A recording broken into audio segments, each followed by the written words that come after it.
Selamat pagi. Saat ini saya akan melanjutkan membaca 1 Tesalonika, yaitu dari 1 Tesalonika yang ketiga.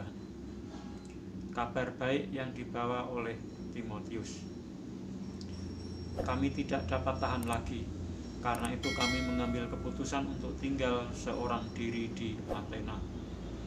Lalu kami mengirim Timotius, saudara yang bekerja dengan kami untuk Allah dalam pemberitaan Injil Kristus, untuk menguatkan hatimu dan menasihatkan kamu tentang imanmu, supaya jangan ada orang yang goyang imannya karena kesusahan-kesusahan ini.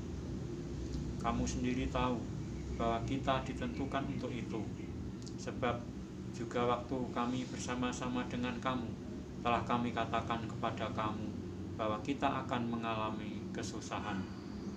Dan hal itu, seperti kamu tahu, telah terjadi. Itulah sebabnya, maka aku, karena tidak dapat tahan lagi, telah mengirim dia, supaya aku tahu tentang imanmu, karena aku khawatir kalau kamu telah dicobai oleh si penggoda, dan kalau usaha kami menjadi sia-sia. Tetapi sekarang, setelah Timotius datang kembali dari kamu dan membawa kabar yang menggembirakan tentang imanmu dan kasihmu, dan bahwa kamu selalu menaruh kenangan yang baik akan kami dan ingin untuk berjumpa dengan kami, seperti kami juga ingin untuk berjumpa dengan kamu.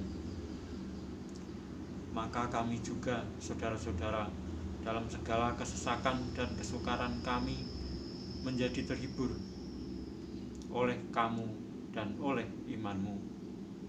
Sekarang kami hidup kembali, asal saja kamu teguh berdiri di dalam Tuhan. Sebab ucapan syukur apakah yang dapat kami persembahkan kepada Allah atas segala sukacita yang kami peroleh karena kamu di hadapan Allah kita? Siang malam kami berdoa sungguh-sungguh supaya kita bertemu muka dengan muka dan menambahkan apa yang masih kurang pada imanmu. Kiranya Dia, Allah dan Bapa kita, dan Yesus Tuhan kita membukakan kami jalan kepadamu, dan kiranya Tuhan menjadikan kamu bertambah-tambah dan berkelimpahan dalam kasih seorang terhadap yang lain dan terhadap semua orang, sama seperti kami juga mengasihi kamu. Kiranya Dia menguatkan hatimu supaya tak bercacat dan kudus di hadapan Allah dan Bapa kita pada waktu kedatangan Yesus Tuhan kita dengan semua orang kudusnya. Saya lanjutkan membaca 1 Tesalonika yang keempat.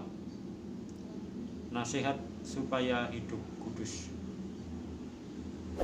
Akhirnya saudara-saudara, kami minta dan nasihatkan kamu dalam Tuhan Yesus. Kamu telah mendengar dari kami bagaimana kamu harus hidup supaya berkenan kepada Allah. Hal itu memang telah kamu turuti, tetapi baiklah kamu melakukannya lebih bersungguh-sungguh lagi.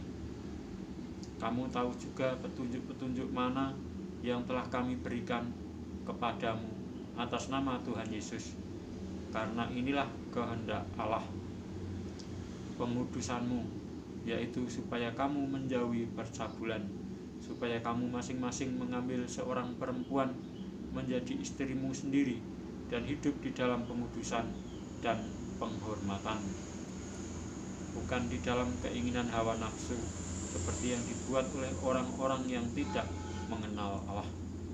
Dan supaya dalam hal-hal ini orang jangan memperlakukan saudaranya dengan tidak baik atau memperdayakannya, karena Tuhan adalah pembalas dari semuanya ini, seperti yang telah kami katakan dan tegaskan dahulu kepadamu.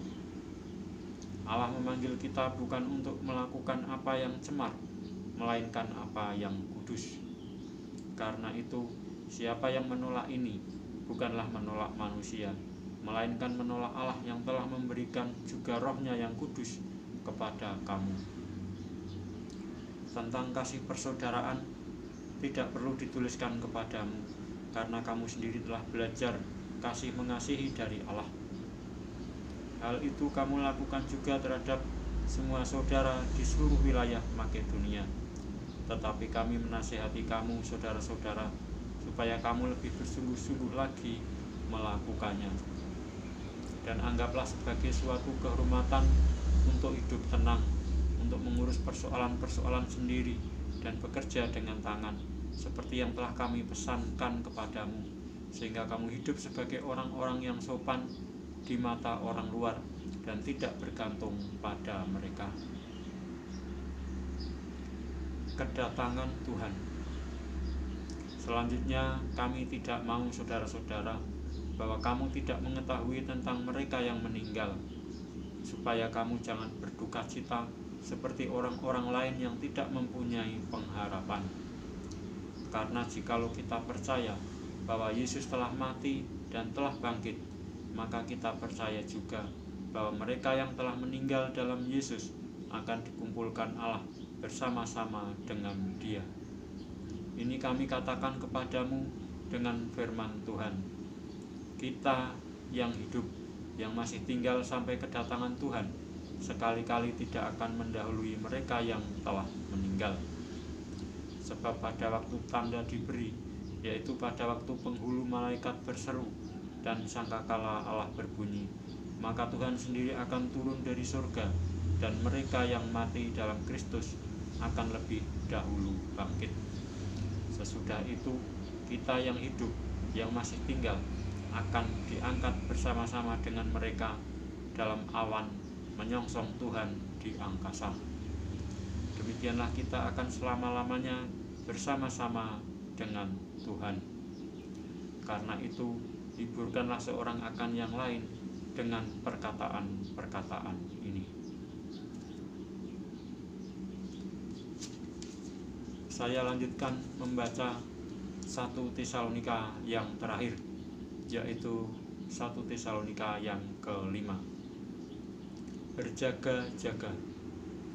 Tetapi tentang zaman dan masa, saudara-saudara, tidak perlu dituliskan kepadamu, karena kamu sendiri tahu benar-benar bahwa hari Tuhan datang seperti pencuri pada malam. Apabila mereka mengatakan semuanya damai dan aman, maka tiba-tiba mereka ditimpa oleh kebinasaan, seperti seorang perempuan yang hamil ditimpa oleh sakit bersalin. Mereka pasti tidak akan luput. Tetapi kamu, saudara-saudara, kamu tidak hidup di dalam kegelapan, sehingga hari itu tiba-tiba mendatangi kamu seperti pencuri. Karena kamu semua adalah anak-anak terang dan anak-anak siang. Kita bukanlah orang-orang malam atau orang-orang kegelapan. Sebab itu, baiklah jangan kita tidur seperti orang-orang lain, tetapi berjaga-jaga dan sadar. Sebab mereka yang tidur waktu malam, dan mereka yang mabuk waktu malam. Tetapi kita yang adalah orang-orang siang, baiklah kita sadar, berbaju sirahkan iman dan kasih, dan berketopongkan pengharapan keselamatan. Karena Allah tidak menetapkan kita untuk ditimpa murka, tetapi untuk beroleh keselamatan oleh Yesus Kristus, Tuhan kita, yang sudah mati untuk kita, supaya entah kita berjaga-jaga, entah kita tidur, kita hidup bersama-sama dengan Dia. Karena itu, nasihatilah seorang akan yang lain, dan saling membangunlah kamu, seperti yang memang kamu lakukan. Nasihat-nasihat.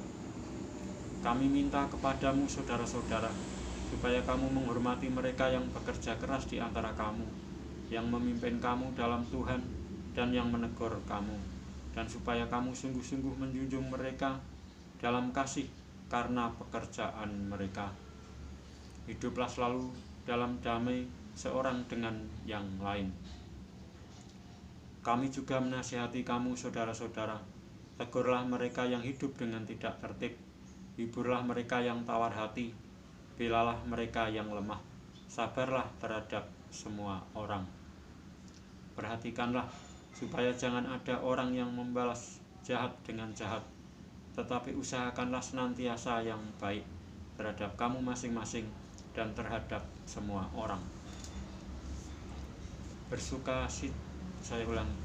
Bersukacitalah senantiasa, tetaplah berdoa, mengucap syukurlah dalam segala hal, sebab itulah yang dikehendaki Allah di dalam Kristus Yesus bagi kamu.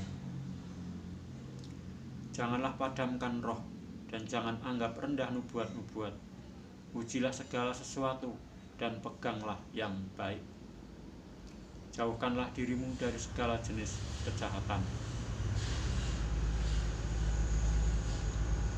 Salam. Semoga Allah damai sejahtera menguduskan kamu seluruhnya, dan semoga roh, jiwa, dan tubuhmu terpelihara sempurna dengan tak bercacat pada kedatangan Yesus Kristus, Tuhan kita. Ia yang memanggil kamu adalah setia, Ia juga akan menggenapinya. Saudara-saudara, doakanlah kami. Sampaikanlah salam kami kepada semua saudara dengan cium yang kudus. Demi nama Tuhan, aku minta dengan sangat kepadamu, supaya surat ini dibacakan kepada semua saudara. Kasih karunia Yesus Kristus, Tuhan kita, menyertai kamu. Demikianlah saya telah menyelesaikan membaca 1 Tesalonika, dari 1 Tesalonika yang pertama sampai dengan 1 Tesalonika yang terakhir, yaitu yang ke-5. Dan saya akan melanjutkan membaca kitab berikutnya, yaitu 2 Tesalonika pada kesempatan yang akan datang. Sekian, terima kasih.